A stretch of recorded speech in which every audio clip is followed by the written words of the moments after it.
সূর্যকে বলা হয় সকল শক্তির প্রতীক বা উৎস। সূর্য মূলত একটি নক্ষত্র। মানুষ বা অন্য সব প্রাণীর মতোই তারা বা নক্ষত্রেরও জন্ম মৃত্যু হয়।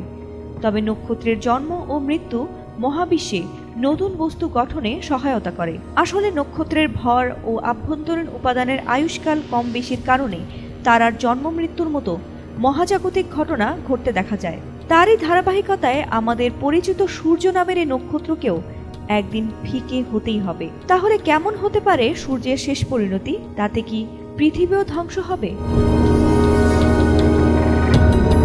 বিজ্ঞানীদের ধারণা, আমাদের সূর্যের মতো বা তার চেয়ে কম ভরের নক্ষত্র তুলনামূলকভাবে মৃদু রূপান্তরের মাধ্যমে শেষ পরিণতিতে পৌঁছে যাবে। এসব নক্ষত্রের কেন্দ্র থেকে হাইড্রোজেন নিঃশেষ হয়ে গেলেও ফিউশন ধীর হয়ে গিয়ে মাধ্যাকর্ষণ শক্তির কেন্দ্রকে সংকুচিত করে ফেলবে। পরে হিলিয়াম ফিউশনের মাধ্যমে একই সঙ্গে কেন্দ্রের বাইরে থাকা হাইড্রোজেনের আশেপাশের শেলও উত্তপ্ত হয়ে জ্বলন্ত নক্ষত্রের বাইরের স্তরের শক্তি ত্যাগ করবে।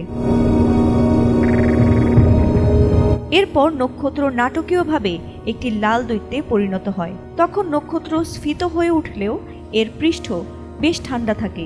শেষ পর্যন্ত নক্ষত্রের বাইরের স্তর ধীরে ধীরে মহাকাশে ছড়িয়ে পড়ে। তখন একটি উজ্জ্বল নীহারিকা তৈরি হয়। মূল কেন্দ্রকে তখন একটি সাদা বামন হিসেবে দেখা যায়। বামন তারকা উত্তপ্ত এবং ঘন বস্তু হিসেবে অবস্থান করে। এমন মহাজাগতিক বস্তুর বেশিরভাগই কার্বন ও অক্সিজেন দিয়ে গঠিত। আমাদের মিল্কি ওয়ের মতো একটি ছায়াপথের প্রায় ৯৫% তারা সাদা বামন হিসেবে ধ্বংস হয়ে যায়। আমাদের পরিচিত সূর্যের শেষ গন্তব্য হবে এমনই।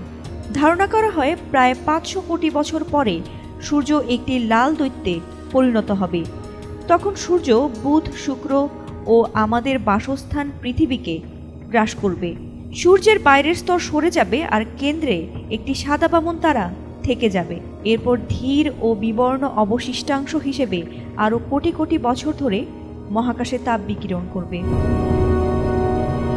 ফাতিমা সুলতানা, এটিএন বাংলা।